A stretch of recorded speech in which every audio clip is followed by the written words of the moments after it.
I want to take about 10 minutes for questions and comments from you about anything we've talked about today. And afterwards, I have some very brief comments to wrap us up. Yes, Max. In the U.S., you're trained in many seminars and, managers, supervisors, always to admit an error. Right. And, come out and don't waste time, don't hide behind errors, what have you. But from experience, culturally, yes, that is difficult to do. So I remember my first month in Paris, and we were involved in a review, and we made certain assumptions only to find out it was wrong. So my second, report started by admitting that we made a mistake. Yes. And it was just completely canceled by my supervisors in Paris, because they said, we don't say that. So would you like to just shed a little bit of light on how, although it is very transparent to say you made a mistake, why different culture would not like to admit to that? Right. What Max is talking about is a very real phenomenon, and if you look into international cultural studies like Garrett and Hofstede, or you look at the Globe study of hundreds of thousands of employees across all kinds of countries, what he's talking about is the power distance index, where in some cultures there's high power distance, which means the leader is far above and doesn't make mistakes, and we protect the leader's image. In a low power distance culture, the leaders can be chummy with the employees, and it's okay to admit mistakes. Those are very real cultural differences. I've worked in Paris, but I've worked with a number of different cultures, and more our North Texas region is a very multicultural environment, and we have to deal with the reality that people are not bringing the same assumptions into the workplace. So the way you approach that courage to be wrong may be different, but I think from a conflict perspective, if there's a person who can't make mistakes and doesn't make mistakes, we have walled off the possibility of resolving issues with that person or a group of people. So we've got to use our cross-cultural intelligence to find humane ways and dignified ways to look at root causes and admit mistakes, but we might do that more tactfully in some cultures than others. Yes, Mark. So, of the very good presentation, by the way. And thank you. Very relevant for anybody that's worked with people, like you mentioned. Of the three interpersonal blockers, I think courage stood out to me as probably the tallest hurdle. Most people are aware that there's a problem, and if you can face the problem, you can build a model to solve it, right? But it's that courage piece. How do you get someone to have the courage to do that, right? Because there can be fear from, hey, am I gonna have problems with employees, or going to have problems up? And it tends to be managers or individuals with a courage issue. They tend to, being afraid to act. There's a root problem there. How do you get around that? Okay, so as an employee or a manager. So if it's all right, I'm going to talk about the elephant in the room in leadership, and that is that a lot of leaders have a very competent, capable exterior, but inside have insecurities, doubts, confidence questions, which only makes them human, right? But our view of what a good leader is kind of Iron Man. You're bulletproof, and I think that model of leadership actually does a disservice to people who are trying to develop leaders. So, in a coaching context, I have the privilege being one-on-one, and we kind of get on the inside, and we talk about what has led to a weaker confidence here, or an insecurity in this issue, and we work to build those up. It's hard work to do out in the open. It can be emotional work, and a lot of leaders are much more confident in their technical ability. They got them where they are. And inner work is a little more squishy. But it's absolutely necessary because it affects your competence as a leader. So that's a topic leaders don't like to admit, but it's there, and until we address it, we're going to continue to promote leaders who perpetuate bad behavior, even though they're very capable men and women, but they're just going to perpetuate these things because they've never developed that area. We'll develop their financial skills, we'll develop their decision making and their business acumen, but we won't develop the inner core that allows them to stand and act with courage. And it is a tall hurdle. And frankly, that's why I picked it to talk about, because it's a tall one to get over. Yes, sir? One of the structural inhibitors you mentioned is this double vision thing. Right. People report to two bosses.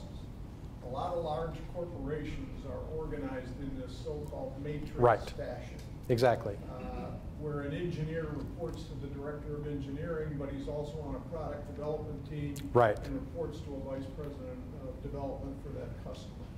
How do you advise the company to deal with those kinds of issues where there can be conflict simply because you have two bosses, but you can't change the environment? Right. No, it's a great point, and the matrix organization is becoming more and more popular, as well as a concept called shared leadership, where leadership may rotate on teams depending on the task we're on. Oh, if it's this task, Sally's going to lead, and so if it's this task, Joe's going to lead. So it's a reality that we have to deal with. Typically, what you want to build is systems of transparency and communication, so that I'm aware that if I've tasked this person to do this, and someone else is asking to do this, that we're all communicating, and we don't put all the burden on that one person that they've got to be defending. It's like a student in college where my English teacher gave me all these assignments and my math teacher gave me all these assignments, and they don't know how much work they both just gave me.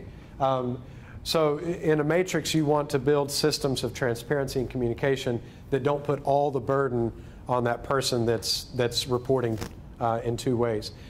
Where I more often see this, though, is not a matrix. It's a normal organization, but they've just got this multi-talented person, and so it's like, well, you're over here. So there's no system to support that.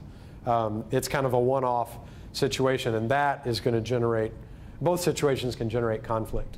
But more often I'm seeing it's an aberration rather than the structure. Yes, in the back. Are there any differences between leading millennials versus Gen X versus baby boomers, leading them, and also resolving conflict within those groups?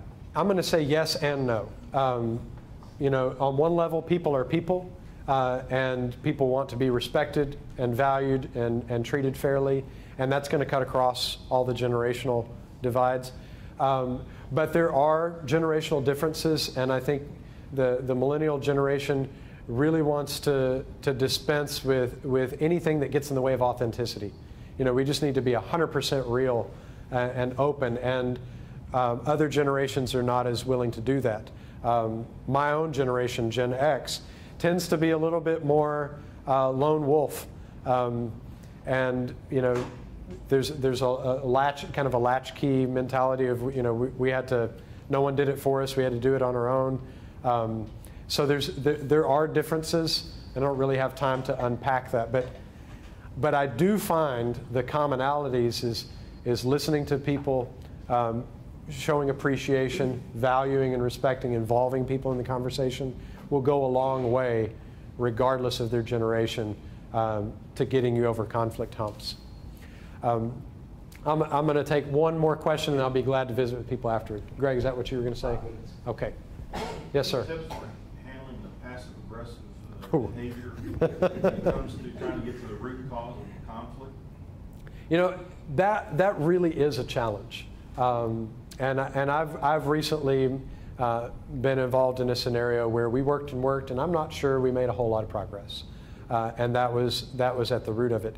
That person has to be willing to look in the mirror and see their own behavior.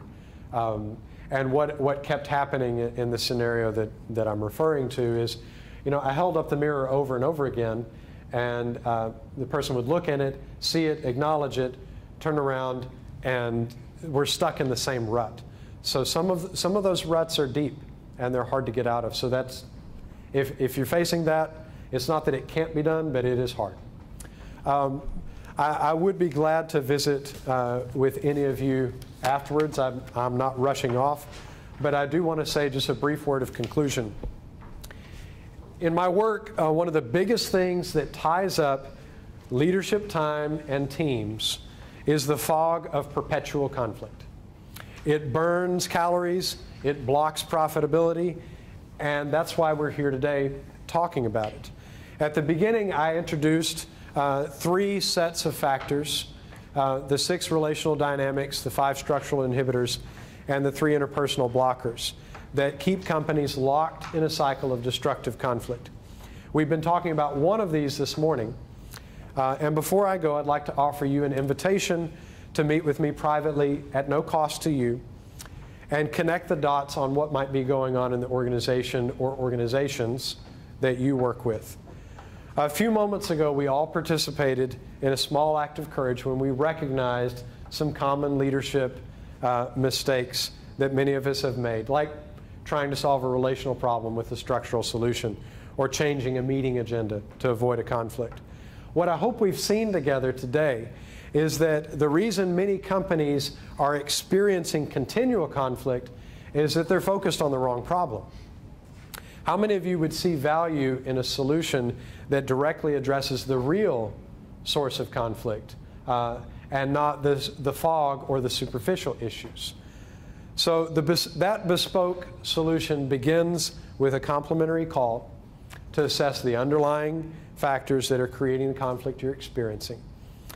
What you can expect to take from that meeting is an awareness of which of the factors are in play, a strategy to navigate the current conflict, and action steps you can take that will help you avoid that cycle in the future.